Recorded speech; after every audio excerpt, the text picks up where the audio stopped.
ನಮಸ್ಕಾರ ಎಲ್ಲರಿಗೂ welcome to simple fashion tech channel. ಇವತ್ತು ನಾನು ಓಲ್ಡ್ ಸ್ಯಾರಿಯಿಂದ ಯಾವ ಥರ ಜಾಕೆಟ್ ಸ್ಟೈಲ್ ಕುರ್ತಿ ಕಟಿಂಗ್ ಮತ್ತು ಸ್ಟಿಚಿಂಗ್ ಮಾಡಬೇಕು ಅಂತ ಹೇಳ್ಕೊಡ್ತಾ ಇದ್ದೀನಿ. ಇದಕ್ಕಾಗಿ ನಾನು 5 ಮೀಟರ್ ಓಲ್ಡ್ ಸ್ಯಾರಿಯನ್ನು ತೊಗೊಂಡಿದ್ದೀನಿ. ಈಗ ನಿಮ್ಮ ಕುರ್ತಿ ಲೆಂತ್ ಪ್ರಕಾರ ನೀವು ಸ್ಯಾರಿನ 4 ಫೋಲ್ಡ್ ಮಾಡ್ಕೋಬೇಕು. ಈ ಕಡೆ ಫೋಲ್ಡ್ ಸೈಡ್ ಇದೆ, ಈ ಕಡೆಯಿಂದ ನಾನು ಶೋಲ್ಡರ್ ಮಾರ್ಕ್ ಮಾಡ್ತಾ ಇದ್ದೀನಿ. ನಾನು ಶೋಲ್ಡರ್ ಬಂದು 13 ಇಂಚ್ ಇದೆ. 13 ಇಂಚ್ ಹಾಫ್ ಮಾಡಿದಾಗ 6.5 ಇಂಚಿಗೆ ಇಲ್ಲಿ ಮಾರ್ಕ್ ಮಾಡಿದ್ದೀನಿ. ಇದೇ ಪಾಯಿಂಟಿಂದ ಆರ್ಮೋಲ್ನು ಕೂಡ ನಾನು 6.5 ಇಂಚಿಗೆ ಮಾರ್ಕ್ ಮಾಡ್ತಾ ಇದ್ದೀನಿ.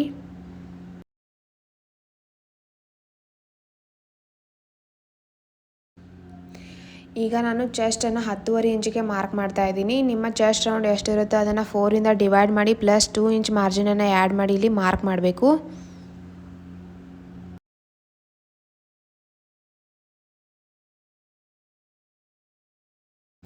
ಈಗ ಶೋಲ್ಡರ್ ಪಾಯಿಂಟಿಂದ ನಾನು ವೇಸ್ಟ್ ಲೆಂತ್ ಮತ್ತು ಹಿಪ್ ಲೆಂತನ್ನು ಮಾರ್ಕ್ ಮಾಡ್ತಾ ಇದ್ದೀನಿ. ಇಲ್ಲಿ ನಾನು ವೇಸ್ಟ್ ಲೆಂತನ್ನು 14 ಇಂಚಿಗೆ ಮಾರ್ಕ್ ಮಾಡ್ತಾ ಇದ್ದೀನಿ ಮತ್ತು ಹಿಪ್ ಲೆಂತನ್ನು 20 ಇಂಚಿಗೆ ಮಾರ್ಕ್ ಮಾಡ್ತಾ ಇದ್ದೀನಿ.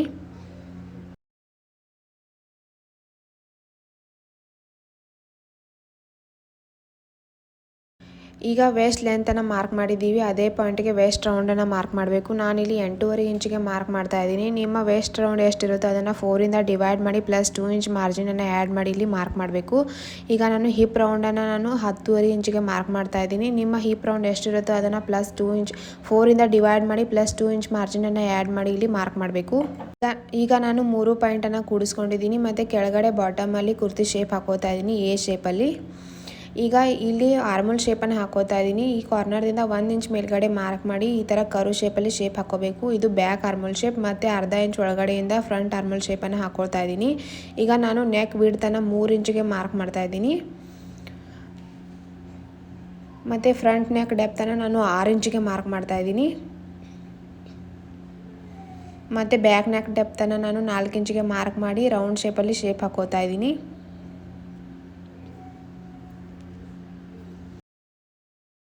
ಈಗ ಬ್ಯಾಕ್ ನೆಕ್ ಮತ್ತು ಬ್ಯಾಕ್ ಆರ್ಮೋಲ್ದಿಂದ ಮಾರ್ಕಿನ ಮೇಲೆ ಕಟಿಂಗ್ ಮಾಡ್ಕೋಬೇಕು.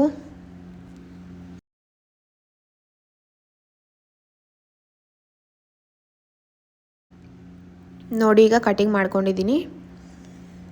ಇಲ್ಲಿ ಕೆಳಗಡೆ 2 ಇಂಚ್ ಮೇಲ್ಗಡೆ ಮಾರ್ಕ್ ಮಾಡಿ ಬಾಟಮ್ ಶೇಪ್ ಹಾಕೋಬೇಕು. ಇದರಿಂದ ಸ್ಟಿಚ್ ಆದಮೇಲೆ ಕಾರ್ನರ್ ಹೊರಗಡೆ ಕಾಣಿಸೋದಿಲ್ಲ. ಮತ್ತು ಮಾರ್ಕಿನ ಮೇಲೆ ಈ ಥರ ಕಟ್ ಮಾಡ್ಕೋಬೇಕು. ಈಗ ಫ್ರಂಟ್ ನೆಕ್ ಮತ್ತು ಫ್ರಂಟ್ ಆರ್ಮೋಲನ್ನು ಕಟಿಂಗ್ ಮಾಡ್ಕೊಳ್ಳೋ ಸಲುವಾಗಿ ನಾನಿಲ್ಲಿ ಬ್ಯಾಕ್ ಪಾರ್ಟನ್ನು ತೆಗೆದಿಟ್ಕೋತಾ ಇದ್ದೀನಿ ಮತ್ತು ಫ್ರಂಟ್ ಪಾರ್ಟನ್ನು ನೀಟಾಗಿ ಫೋಲ್ಡ್ ಮಾಡಿ ಫ್ರಂಟ್ ನೆಕ್ ಮತ್ತು ಫ್ರಂಟ್ ಆರ್ಮೋಲ್ ಶೇಪನ್ನು ಕಟಿಂಗ್ ಮಾಡ್ಕೋತಾ ಇದ್ದೀನಿ.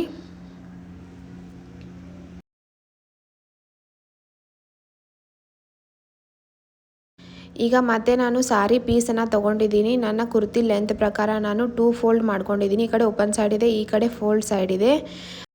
ಈ ಕಡೆ ಸಾರಿ ಬಾರ್ಡರ್ ಇದೆ, ಅದನ್ನು ನೀಟಾಗಿ ಫೋಲ್ಡ್ ಮಾಡ್ಕೊಂಡಿದ್ದೀನಿ. ಮತ್ತು ಈಗ ಫ್ರಂಟ್ ಪಾರ್ಟನ್ನು ತೊಗೊಂಡು ನೀಟಾಗಿ ಫೋಲ್ಡ್ ಸೈಡನ್ನು ಈ ಥರ ಸಾರಿ ಪೀಸ್ನ ಓಪನ್ ಸೈಡ್ ಕಡೆ ಈ ಥರ ಇಡ್ತಾ ಇದ್ದೀನಿ. ಇಲ್ಲಿ ಒಂದು ಸ್ವಲ್ಪ ಬಟ್ಟೆ ಕಡಿಮೆ ಬೀಳ್ತಾ ಇದೆ, ಆಮೇಲೆ ಅದನ್ನು ಅಟ್ಯಾಚ್ ಮಾಡ್ಕೋತೀನಿ.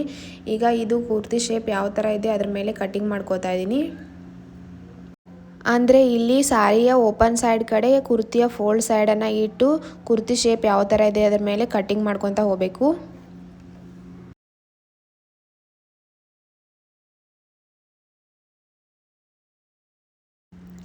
ನೋಡಿ ಈಗ ಕಟಿಂಗ್ ಮಾಡ್ಕೊಂಡಿದ್ದೀನಿ.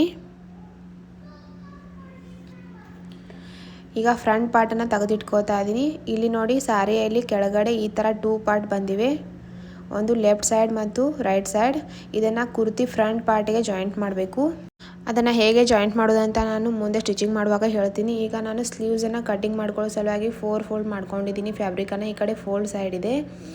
ಇಲ್ಲಿ ನಾನು ಸ್ಲೀವ್ಸ್ ಲೆಂತನ್ನು 15 ಇಂಚ್ ತೊಗೊಂಡಿದ್ದೀನಿ ಮತ್ತು ಡೌನಿಂಗ್ ಪಾಯಿಂಟನ್ನು 3.5 ಇಂಚಿಗೆ ಮಾರ್ಕ್ ಮಾಡ್ತಾ ಇದ್ದೀನಿ. ಮತ್ತು ಡೌನಿಂಗ್ ಪಾಯಿಂಟನ್ನು ಮಾರ್ಕ್ ಮಾಡಿದ್ದೀವಿ, ಅಲ್ಲೇ ಆರ್ಮೋಲ್ ರೌಂಡನ್ನು ಕೂಡ ನಾನು 8 ಇಂಚಿಗೆ ಮಾರ್ಕ್ ಮಾಡಿ ಪ್ಲಸ್ 1.5 ಇಂಚ್ ಮಾರ್ಜಿನನ್ನು ಆ್ಯಡ್ ಮಾಡ್ತಾ ಇದ್ದೀನಿ. ಅಂದರೆ ಆರ್ಮೋಲ್ ರೌಂಡನ್ನು ನಾನು 9.5 ಇಂಚಿಗೆ ಮಾರ್ಕ್ ಮಾಡಿ ಇಲ್ಲಿ ನಾನು ಸ್ಲೀವ್ಸ್ ಶೇಪನ್ನು ಹಾಕೋತಾ ಇದ್ದೀನಿ. ಇದು ಬ್ಯಾಕ್ ಆರ್ಮೋಲ್ ಶೇಪ್. ಮತ್ತು ಇಲ್ಲಿ ಸ್ಲೀವ್ಸ್ ರೌಂಡನ್ನು ನಾನು 6.5 ಇಂಚಿಗೆ ಮಾರ್ಕ್ ಮಾಡ್ತಾ ಇದ್ದೀನಿ ಮತ್ತು ಇಲ್ಲಿ ಶೇಪನ್ನು ಹಾಕೋತಾ ಇದ್ದೀನಿ. ಈಗ ಶೇಪಿನ ಮೇಲೆ ಕಟ್ ಮಾಡ್ಕೋಬೇಕು.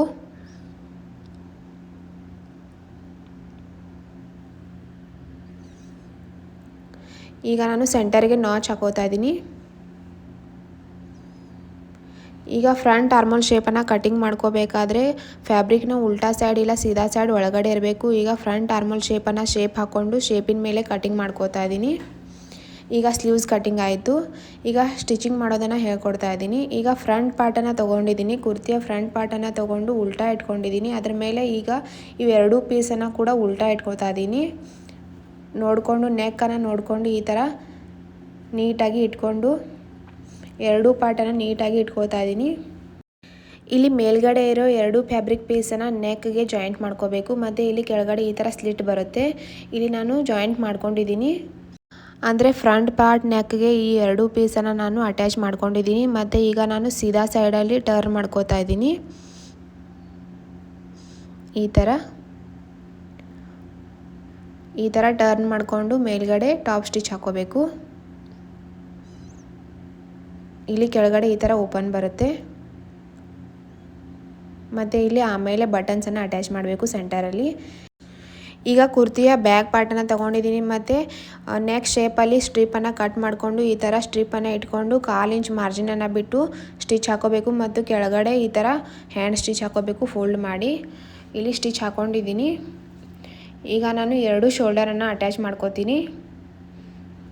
ಇಲ್ಲಿ 1/2 ಇಂಚ್ ಮಾರ್ಜಿನನ್ನು ಬಿಟ್ಟು ಎರಡು ಶೋಲ್ಡರನ್ನು ಅಟ್ಯಾಚ್ ಮಾಡ್ಕೋಬೇಕು. ಈಗ ಶೋಲ್ಡರನ್ನು ಕೂಡ ಅಟ್ಯಾಚ್ ಮಾಡ್ಕೊಂಡಿದ್ದೀನಿ. ಮತ್ತು ಈಗ ಸ್ಲೀವ್ಸನ್ನು ಅಟ್ಯಾಚ್ ಮಾಡ್ಕೋತೀನಿ. ಈಗ ಸ್ಲೀವ್ ಸೆಂಟರ್ ಪಾಯಿಂಟನ್ನು ನೋಡಿಕೊಂಡು ಸೆಂಟರನ್ನು ಕೂಡಿಸ್ಕೊಂಡು ಈ ಥರ ಸ್ಟಿಚ್ ಹಾಕೋಬೇಕು. ಮತ್ತು ಸ್ಲೀವ್ಸ್ ಬಾಟಮಲ್ಲಿ 2 ಫೋಲ್ಡ್ ಮಾಡ್ಕೋಬೇಕು. ಈ ಥರ ಇಲ್ಲಿ ನಾನು ಎರಡು ಸ್ಲೀವ್ಸನ್ನು ಜಾಯಿಂಟ್ ಮಾಡ್ಕೊಂಡಿದ್ದೀನಿ. ಈಗ ಫಿಟ್ಟಿಂಗ್ ಮಾಡ್ಕೋಬೇಕು. ನಿಮ್ಮ ಅಳತೆ ಪ್ರಕಾರ ಇಲ್ಲಿ ಫಿಟ್ಟಿಂಗ್ ಮಾಡ್ಕೋಬೇಕು ಬಾಟಮ್ವರೆಗೂ. ಮತ್ತು ಬಾಟಮಲ್ಲಿ 2 ಫೋಲ್ಡ್ ಮಾಡ್ಕೋಬೇಕು. ಇಲ್ಲಿ ಫ್ರಂಟ್ ಪಾರ್ಟ್ ಮೇಲ್ಗಡೆ ಈ ಥರ ಎರಡು ಫ್ಯಾಬ್ರಿಕ್ ಪೀಸ್ ಏನು ಬಂದಿವೆ ಇದನ್ನು ಸೆಪ್ರೇಟಾಗಿ 2 ಫೋಲ್ಡ್ ಮಾಡಿ ಟಾಪ್ ಸ್ಟಿಚ್ ಹಾಕೋಬೇಕು. ಈ ಕಡೆನೂ ಅದೇ ಥರ ಸೆಪ್ರೇಟಾಗಿ 2 ಫೋಲ್ಡ್ ಮಾಡಿ ಮೇಲ್ಗಡೆ ಟಾಪ್ ಸ್ಟಿಚ್ ಹಾಕೋಬೇಕು. ಮತ್ತು ಕೆಳಗಡೆ ಪಾರ್ಟನ್ನು ಸೈಡಲ್ಲಿ ಜಾಯಿಂಟ್ ಮಾಡಿಕೊಂಡು ಆಮೇಲೆ 2 ಫೋಲ್ಡ್ ಮಾಡಿ ಮೇಲ್ಗಡೆ ಟಾಪ್ ಸ್ಟಿಚ್ ಹಾಕೋಬೇಕು ಫುಲ್ ರೌಂಡಲ್ಲಿ.